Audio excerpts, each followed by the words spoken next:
जय श्री कृष्ण, जय माता जी, हर हर महादेव। आज हम सप्त ऋषि के बारे में जानेंगे। जय श्री कृष्ण। हिंदू धर्म में सप्त ऋषि वो 7 सर्वोच्च ऋषि है जो परम पिता ब्रह्मा के मानस पुत्र कहलाते हैं। कथाओं के अनुसार जब परम पिता ब्रह्मा ने इस सृष्टि की रचना की, तब उन्होंने विश्व में ज्ञान के प्रसार के लिए अपने शरीर से 7 ऋषियों को प्रकट किया और उन्हें वेदों का ज्ञान देकर उस ज्ञान का प्रसार करने का कहा। ये 7 ऋषि ही समस्त ऋषियों में श्रेष्ठ एवं अग्रगणी सप्त ऋषि कहे जाते हैं। ब्रह्मा के अन्य पुत्रों जैसे मनु, प्रजापति इत्यादि का महत्व हो है, किंतु ब्राह्मणों के प्रणेता होने के कारण सप्त ऋषियों का महत्व सबसे अधिक माना जाता है।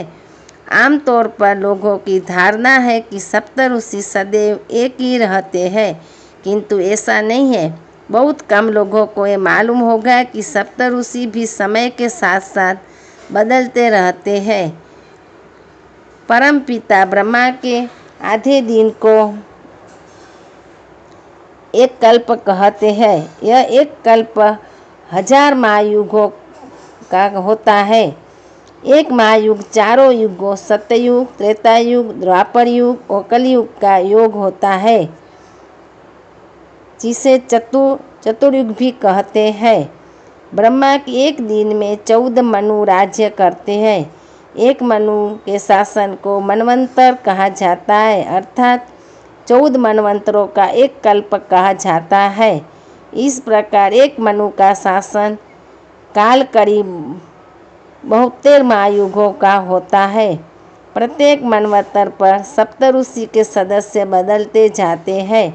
ये जरूरी नहीं कि सभी, किंतु अधिकतर पुराने ऋषि अगले मनवंतर में सप्त ऋषि के सदस्य नहीं रहते और नए ऋषि का एक समूह में जुड़ते हैं। इस प्रकार सप्त ऋषि को आप एक पदवी भी मान सकते हैं। जिस प्रकार इंद्र को एक निश्चित देवता नहीं अपितु एक पदवी है, उसी सप्त ऋषि भी कोई निश्चित सप्त ऋषि नहीं अपितु एक पदवी ही है, जिसमें अन्य ऋषि भी समय समय पर शामिल होते रहते हैं। हालांकि अगर सबसे प्रामाणिक सप्त ऋषियों की बात होती है तो सबसे पहले मनु स्वयंभू मनु के शासन काल में हुए सप्त ऋषियों का ही वर्णन किया जाता है। हालांकि वर्तमान में 7वें मनु वैवस्वत मनु का शासन काल चल रहा है, किंतु इस श्रृंखला में हम भी स्वयंभू मनु के मनवंतर के सप्त ऋषियों पर ही लेख लिखेंगे। पुराणों में यह वर्णन है कि इस संसार में जो भी महान ऋषि हुए हैं, कहीं ना कहीं उन्हीं सप्त ऋषियों से संबंधित है, चाहे वो संतान के रूप में हो अथवा शिष्य के रूप में। इसके अतिरिक्त आज हिंदू धर्म में जितने भी गोत्र हैं, वो भी इन्हीं से संबंधित माने जाते हैं। जिन भी ऋषियों पर हिंदू धर्म में गोत्र की परंपरा चली, वो या तो इन्हीं सप्त ऋषियों के पुत्र अथवा शिष्य के, अथवा उन्होंने भी आगे चलकर सप्त ऋषियों का पद धारण किया। हमारे पास ऐसे कई उदाहरण हैं, जिसमें एक मनुष्य अथवा अन्य जाति के व्यक्ति ने अपने जीवन काल में इतने महान और श्रेष्ठ कर्म किए जिससे उन्हें देवताओं के समकक्ष माना गया। उदाहरण के लिए श्री राम, श्री कृष्ण अथवा हनुमान मनुष्य और वानर योनि में जन्म लेकर भी अपने महान कर्मों के कारण देवता के समतुल्य या उनसे भी श्रेष्ठ माने जाते हैं।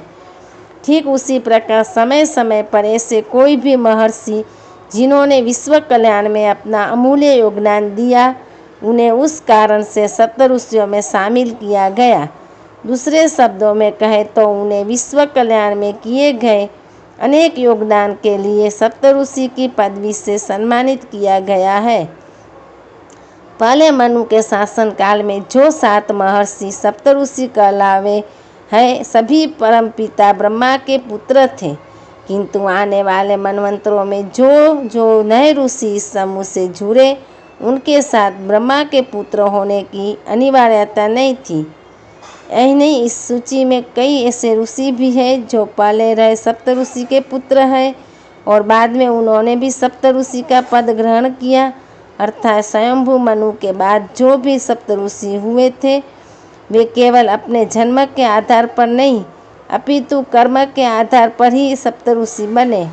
तो इस प्रकार सप्त ऋषि कर्म की प्रधानता का भी प्रतिनिधित्व करते हैं। यही नहीं, प्रलय के समय भी भगवान विष्णु जब मत्स्य अवतार लेते हैं तो मनु सर्वप्रथम सप्त ऋषि को साथ रखते हैं।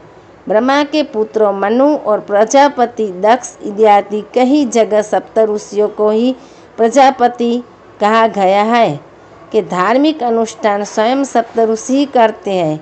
वही इनके कुलगुरु भी होते हैं जिनके मार्गदर्शन में वे अपना शासन धर्मपूर्वक और सुचारू ढंग से चलाते हैं। इसके अतिरिक्त ब्रह्मा के अन्य पुत्रों जैसे सनत कुमारों नारद इत्यादि से भी इनका संबंध होता है। इनके बाद उनके ज्येष्ठ अथवा श्रेष्ठ पुत्र को वही सम्मान मिल सकता है, किंतु ऐसा हर बार ये अनिवार्य नहीं है। सप्त ऋषियों का स्थान सप्त ऋषि मंडल को माना जाता है जहाँ सभी सप्त ऋषि स्थित होते हैं। इसके अतिरिक्त इनके पास पृथ्वीलोक सहित किसी भी अन्य लोकों में आने जाने की शक्ति और स्वतंत्रता होती है। ऐसा भी कहा गया है कि सप्त ऋषियों को त्रिदेवों से मिलने के लिए तपस्या करने की आवश्यकता नहीं है और वे अपनी इच्छा एवं त्रिदेवों की आज्ञा से अनेक दर्शनों के लिए जा सकते हैं। हालांकि ऐसा केवल वही सप्त ऋषि कर सकते हैं जो परम पिता ब्रह्मा के पुत्र हैं, अर्थात स्वयंभू मनु के शासन काल के समय के सप्त ऋषि हैं। अन्य सप्त ऋषि देवताओं से तो मिल सकते हैं, किंतु त्रिदेवों के दर्शनों के लिए उन्हें भी तपस्या करनी पड़ती है। यही कारण है कि प्रथम सप्त ऋषियों का महत्व अन्य सप्त ऋषियों से अधिक माना जाता है। सभी सप्त ऋषियों की आयु के विषय में कुछ मतभेद है। जहाँ कई ग्रंथ सप्त ऋषियों की आयु मनु की आयु 72 महायुग के बराबर बताते हैं, तो कुछ ग्रंथ सप्त ऋषियों की आयु एक कल्प यानी कि 1000 महायुग के बराबर बताते हैं। अगर उनकी आयु एक कल्प की मानी जाए तो हम सभी सप्त ऋषियों को अमर भी कह सकते हैं। यहाँ ध्यान देने की बात यह है कि अमरता कभी ना मरने को नहीं कहते हैं। इसके बारे में कभी और विस्तार से चर्चा की जाएगी। सप्त ऋषियों में कोई बड़ा या छोटा नहीं होता। हालांकि इनमें से कुछ सप्त ऋषि ऐसे हैं जो पृथ्वी पर कुछ अधिक ही सक्रिय रहे और इसी कारण अन्य ऋषियों जो मूलतः सप्त ऋषि मंडल में रहे उनसे कुछ अधिक प्रसिद्ध हुए और हम मनुष्य उन्हें अधिक जानते हैं। उदाहरण के लिए वशिष्ठ, कश्यप, अत्रि, विश्वामित्र इत्यादि, किंतु सभी सप्त ऋषि समान रूप से प्रतिष्ठित एवं आदरणीय माने जाते हैं। हर मनु के शासन काल के अतिरिक्त विभिन्न धार्मिक ग्रंथों में अलग अलग सप्त ऋषियों का वर्णन किया गया है। उदाहरण के लिए जैमिनीय ब्राह्मण, उपनिषद और महाभारत के अनुसार भी सप्त ऋषि अलग अलग बताए गए हैं।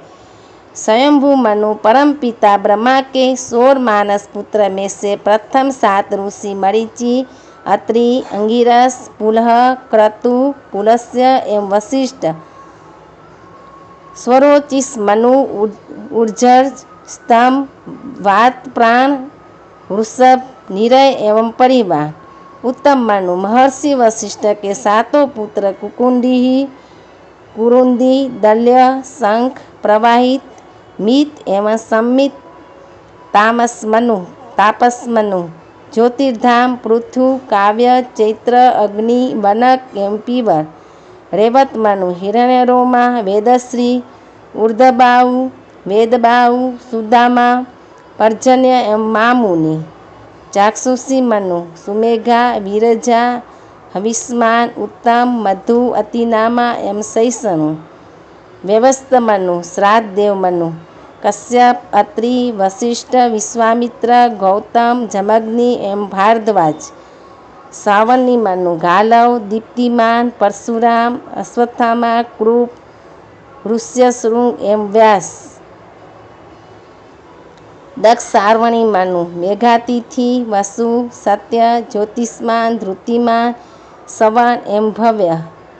ब्रह्म सावणी मनु, तपोमूर्ति भविष्यमान सुकृत सत्य नाभाग अप्रतिमोजा एम सत्यकेतु।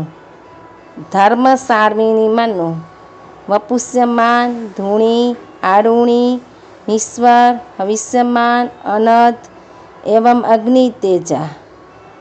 रुद्र सावणी मनु, तपोधूति तपस्वी सुतपा तपोमूर्ति तपोनिधि तपोरति एवं तपोधृति। देव सावणी मनु, रोच्य मनु धृतिमान अव्यय तत्वदर्शी निरुक्तुष निर्मो सुतपा एवं निष्प्रकम। इंद्र सावणी मनु, अनिंग्र अग्नि बाहु सूचि युक्त मागधम एवं अजित। तो ये है सप्तऋषि का महत्व। हर हर महादेव।